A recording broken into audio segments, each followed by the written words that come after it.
تو اب اللہ سورہ تکاثر بیان کرتے ہیں کہ قیامت کا واقعہ سننے کے باوجود بھی انسان غفلت کے پردوں میں لپٹا ہوا ہے، پھر بھی مال کے پیچھے پڑا ہوا ہے، یعنی مال کو چھوڑنے کو تیار ہی نہیں ہے۔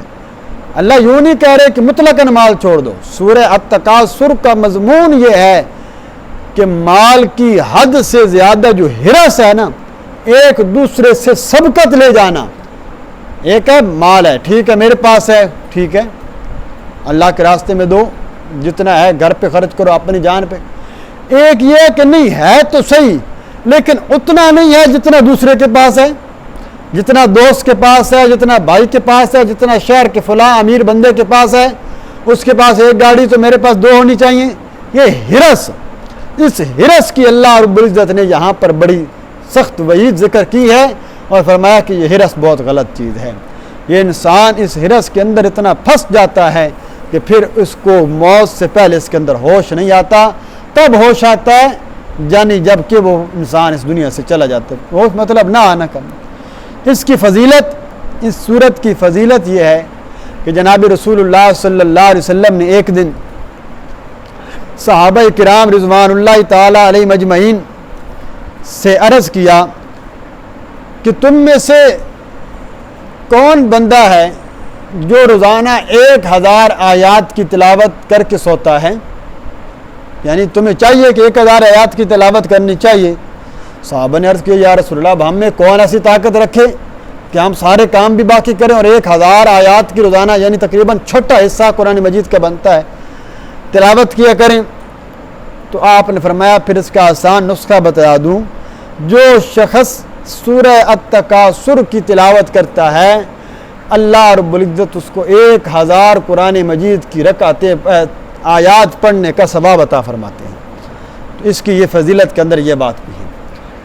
یہ جو چند مختصر صورتیں آئی ہیں، پیچھے سورہ الزلزال آئی، اس کا مقام کیا ہے؟ نصف القرآن۔ سورہ الزلزال قرآن مجید کا نصف ہے۔ سورہ الاخلاص ثلث القرآن، ایک قرآن مجید کا 1/3 حصہ ہے۔ سورہ الکافرون ربع القرآن، قرآن مجید کا 1/4 حصہ۔ اور آج آگی سورہ التکاثر کہ یہ قرآن مجید کا تقریباً 6200 اور کچھ آیات ہیں، 1000 آیات ملائیں تو 6 حصے سے کچھ کم بنتا ہے۔ تو اس بارے میں یہ آیات اور یہ صورتیں فضیلت بھی رکھتی ہیں۔ مختصر موقع پر اگر آپ اصال ثواب کرنا چاہتے ہیں، مثال کے طور اس لیے علماء نے لکھا کوئی متعین دعا، کوئی متعین چیز قبرستان کے اندر ثابت نہیں کہ فلاں ہی چیز پڑھنی ہے۔ آپ گئے، آپ کو قرآن کا جتنا حصہ یاد ہے زبانی پڑھیں اور آپ بخش دیں، یہاں سے بیٹھ کر پڑھیں، یہاں سے پہنچ جائیں۔ مقصود وہاں تو کیا ہے؟ اپنی موت کی اور ایک قبر کی تیاری کا انسان کے ذہن کے اندر کنسپٹ بنتا ہے۔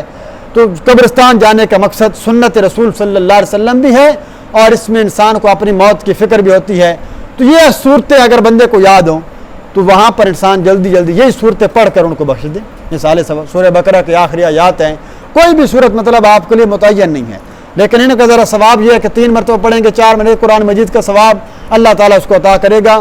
پھر اس میں نیت کے اندر تھوڑی وسعت پیدا کیا کریں۔ ہمارے ہاں دینا اور اللہ نے ہے تو بھائی آپ کا کیا جانا ہے، ایک لفظ جانا ہے۔ لفظ کا فرق کیا ہے کہ آپ نے قرآن مجید کی تلاوت کی، کچھ صورتیں پڑھی، کچھ صدقہ دیا، کچھ پیسہ دیا، اب آپ چاہتے ہیں کہ اس کا ثواب میں اپنے والدین کو پہنچاؤں، میں اپنے ان رشتہ داروں کو پہنچاؤں جو مجھ سے جدا ہو چکے ہیں۔ اب آپ نیت کریں گے کہ بھئی فلاں بن فلاں کو یا اللہ اس کا ثواب پہنچا دے، ٹھیک ہے پہنچ جائے گا مکمل۔ لیکن اگر آپ یوں نیت کرتے ہیں یا اللہ حضرت آدم علیہ السلام سے لے کر آج تک 2 شرطیں لگانی ہیں، جو مومن موحد بندے جن شرک کیے بغیر اس دنیا سے چلے گئے ہیں ان سب کو اس کا ثواب عطا فرما دے، کیونکہ مشرک کے حق میں نہ بخشش کی دعا ہے نہ اس کے حق میں اصال ثواب ہے۔ تو مومن موحد ایمان کی حالت میں یعنی توحید کی حالت میں اس دنیا سے گئے ہیں، مرد عورت سب کو اس کا ثواب پہنچا دے تو اللہ سے یہ بعید نہیں ہے، اللہ آپ کا وہ 100 روپیہ کا دیا ہوا صدقہ ہر ایک کو مکمل 100 الگ الگ پہنچا دے گا۔ تو یہ اب آپ کی نیت کی وسعت کی وجہ سے ان سب کا فائدہ ہوگا۔ تنگ کریں گے تو پہنچ تو پھر بھی جائے گا، تو وسعت دیا کریں، اللہ تعالیٰ سے اچھی امید ہے۔ ہاں پھر بھی دل کا اطمینان کرنا ہے، پھر اس کا طریقہ یہ ہے کہ اطمینان کے لیے کہ سب کو کہہ دیں، پھر خاص طور پر آپ یہ سب کا نام لے بالعموم لفظ بول کر پھر خاص طور پر آپ رشتہ داروں کا نام لے لیں، والدین کا نام لے لیں، بھائی کا نام لے لیں، خاص طور پر یا اللہ میرے بھائی کو، میرے والدین کو، فلاں فلاں بزرگ کو بھی پہنچا دے، تو سب کو پہنچا۔ نیت یہ نہیں، ارواح کا نام جو ہمارے یہاں نا، چلو بات چل پڑی تو ایک مسئلہ ذکر کر دوں، یہ فوت ہوتا ہے بندہ تو ہمارا ایک کنسپٹ ہے کہ 40 دن تک یہ ارواح دی جائے۔ ارواح کوئی لفظ نہیں ہے، ارواح کیا ہے؟ ارواح روح کی جمع ہے۔ روح کی جمع کیا ہوتی ہے؟ ارواح، کئی روحیں، تو یہ کوئی کنسپٹ نہیں ہے، کوئی لفظ نہیں بنتا۔ اصل ہوتا ہے کیا؟ ایصال ثواب، ثواب پہنچانا۔ اب وہ یہ ہو سکتا ہے کہ آپ کوئی صدقہ کریں، آپ کھانا دینا چاہتے ہیں، اب کھانا آپ کے سامنے آیا، آپ نے ہاتھ اٹھا لیا، جی کیا جی میں ارواح کہہ رہا ہوں، کوئی چیز، یہ تو کوئی بات نہیں ہے۔ آپ کہہ رہے ہیں، بعض اوقات یوں ہوتا ہے خود کہہ کے پھر خود ہی کھا لیتا ہے، تو پھر تو کوئی فائدہ نہ ہوا، مردے کو تو کچھ فائدہ نہیں ہوا۔ آپ نے 5 کلو آٹا لیا، کچھ گھی کا پیکٹ لیا، ایک ڈبہ چینی لی، کوئی چیز لیا، سامان لیا، پکا ہوا کھانا ضروری نہیں ہے۔ یہ ہمارا ایک یہ بھی تصور غلط ہے کہ پکا ہوا کھانا ہی دینا ہے۔ آپ راشن دے دیں، آپ پیسے دے دیں، صرف ذہن کے اندر، دل کے اندر یہ نیت ہے کہ میں اپنے اس فوت ہونے والے بزرگ، اپنے فوت ہونے والے ساتھی کے ایصال ثواب کے لیے دے رہا ہوں، اور کچھ کرنے کی ضرورت نہیں ہے، اللہ مکمل ثواب اس تک پہنچا دے گا۔ بس یہ ایصال ثواب ہے، 2 شرطوں کے ساتھ۔ کسی دن کی قید نہیں لگانی، یہ کوئی قید ہو کہ جی فلاں دن ہی کرنا ہے، اور فرمایا کہ وہ کوئی واجب عبادت نہ ہو، نفلی عبادت ہو، نفلی عبادت کا ثواب اللہ کی رضا کے لیے آپ اس کو ثواب بخش دیں، اللہ تعالیٰ اس کو ثواب اس کو پہنچا دے گا۔ اب آئیے جی آج سبق کے متعلق، فرمایا الہاکم التکاثر، غفلت میں ڈال دیا ہے تم کو، غافل کر رکھا ہے تم کو، التکاثر ایک دوسرے سے آگے نکل جانے کی ہرس نے، ایک دوسرے سے بڑھ جانے کی ہرس نے، یعنی کس چیز میں؟ مال کے اندر بڑھ جانے کی ہرس نے تمہیں غافل بنا رکھا ہے۔ یہ شکوہ ہے، حتیٰ زرتم المقابر، یہ شکوہ اور یہ غفلت کب تک رہتی ہے، یہ ہرس کب تک رہتی ہے؟ اللہ کہتے ہیں یہاں تک کہ تم زیارت کر لیتے ہو المقابر، قبروں کی، یہاں تک کہ تم جا پہنچتے ہو قبروں میں، یہاں تک کہ تم دیکھ لیتے ہو قبر کو، تب جا کر فرمایا کہ تمہیں ہوش آتا ہے، لیکن آتا پھر بھی نہیں ہے۔ مقصود انتہا بیان کی گئی ہے۔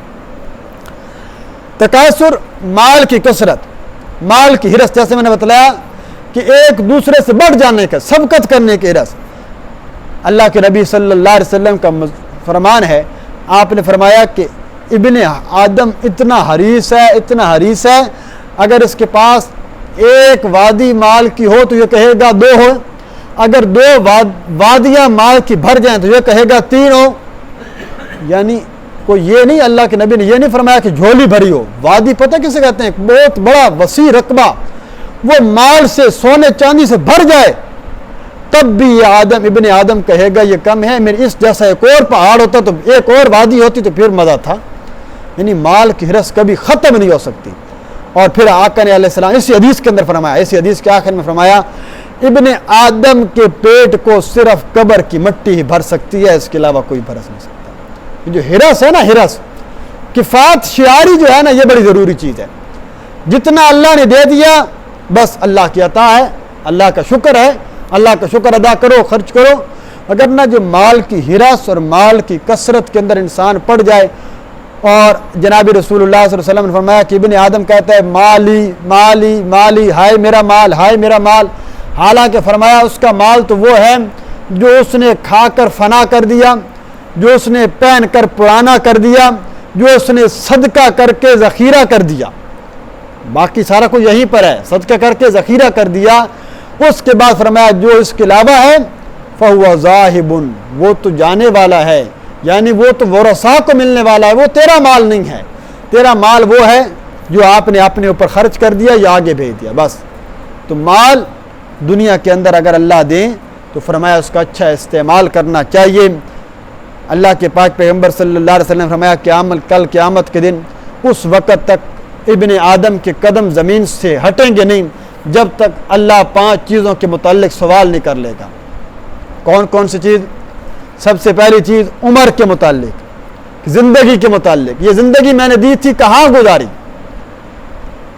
کیسے گزاری، کہاں گزار کے آیا، اللہ کی فرما برداری میں کہ اللہ کی نافرمانی میں۔ پھر زندگی کا ایک بہت بڑا حصہ دوسرا سوال ہوگا ان شباب، جوانی کے متعلق، خالص جوش مارتا حصہ تھا، یہ کہاں گزارا۔ عموماً بچپن تو گزر گیا ویسے، اور بڑھاپے کے اندر اکثر یہ ہوتا ہے اللہ توفیق دے دیتا ہے بندہ نیکی پر۔ جوانی کی عبادت، در جوانی توبہ کر در شیبہ پیمبری، کہ جوانی کے اندر توبہ کرنا یہ تو انبیاء علیہ الصلوۃ والسلام کا طریقہ، یعنی جوانی کے اندر عبادت کرنا یہ سنت ہے۔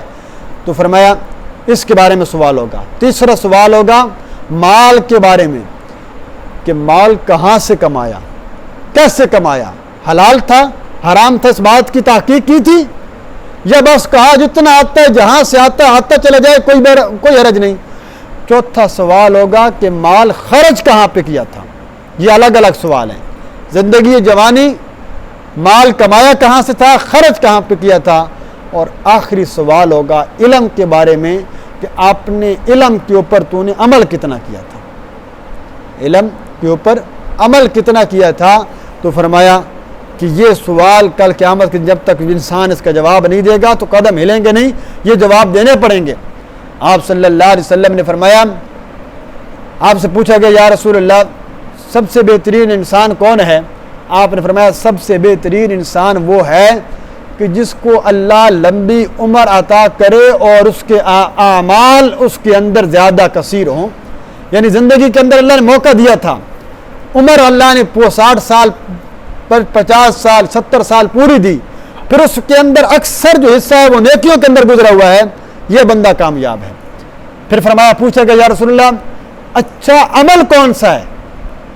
آپ نے فرمایا اچھا عمل یہ ہے کہ تم جب اس دنیا کو چھوڑ رہے ہو تو تمہاری زبان اللہ کے ذکر کے ساتھ تر ہونی چاہیے، یعنی آخری کلام تمہارا اللہ کا ذکر ہو، اس حال میں تم دنیا سے گئو۔ یعنی یہ جب ہوگا جب انسان کو ذکر کی عادت ہوگی، زبان کو کثرت کس بارے میں گزرے گی، ذکر کے اندر گزرے گی، تو فرمایا کہ یہ انسان کامیاب ہو جائے گا۔ تو یہاں اللہ نے 2 باتیں ذکر کر دیں کہ مال کی کثرت و حرص، ویسے تو بڑا لمبا مضمون ہے لیکن سمجھنے کے لیے اتنی کافی ہے جو حدیث میں نے ذکر کر دی کہ مال حلال طریقے سے کمائیے، اچھی جگہ پہ خرچ کیجئے، اور فرمایا کہ اس کے اندر دوسروں کے بارے میں حرص نہ رکھیے۔ حرص صرف کس کے اندر ہے؟ علم کے اندر، مال میں حرص نہیں ہے۔ علم کے اندر آپ حرص کر سکتے ہیں کہ فلاں کے پاس اتنا علم ہے تو میں بھی علم حاصل کروں، علم کے اندر آپ حرص کر سکتے ہیں، مال کے اندر حرص نہیں کرنی چاہیے۔ اب آگے آئیے جی، فرمایا الہاکم التکاثر حتی زرتم المقابر، تمہیں غافل کر رکھا ہے ایک دوسرے سے آگے نکل جانے کی حرص نے، یہاں تک کہ تم پہنچ جاتے ہو، یہاں تک کہ تم نے زیارت کر لی قبروں کی۔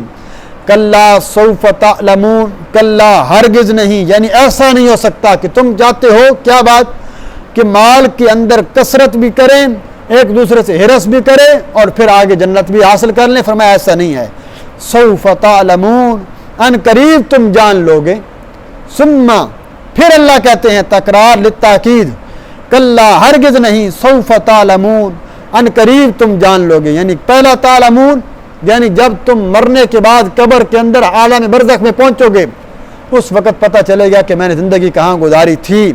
اور پھر فرمایا ان قریب تم جان لوگے، دوبارہ کب؟ جب قبر سے نکل کر میدان محشر میں پہنچو گے۔